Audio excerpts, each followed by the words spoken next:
ফার্স্টে আমি চুলা অন করে নেবো, তারপরে আমি নুডলসগুলোকে সিদ্ধ করে নেব। নুডলসগুলো সিদ্ধ হওয়ার পর আমি নুডলসগুলোকে নামিয়ে নেব। নামিয়ে নেওয়ার পর আমি এখানে একটা ফ্রাই প্যান বসাবো। ফ্রাই প্যানটা গরম করার পর আমি একটু তেল দিয়ে দিব।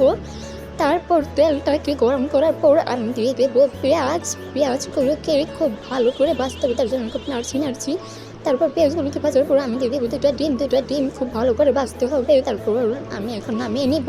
ডিমগুলো ভাজা হয়ে গেছে। এখন আমি আবার ফ্রাই প্যানে তেল দিলাম।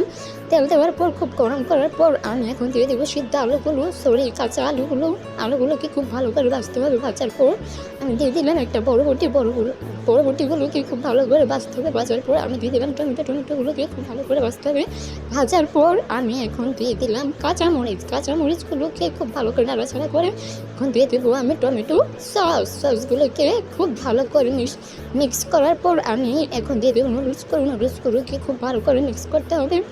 মিক্স করার পর আমি এখন দিয়ে দেবো ভাজা ডিমগুলোকে খুব ভালো করে মিক্স করার পর দিয়ে দেবো নুডলসের মশলাগুলোকে খুব ভালো করে মিক্স করার পর এখন আমি দিয়ে দেবো ধনে পাতাগুলোকে খুব ভালো করে নাড়াচাড়া দিয়ে তারপরে আমি এখন একটু লবণ দিলাম। লবণগুলোকে মিক্স করার পর আমি এখন সার্ভ করলাম। এখন আমি খাবো।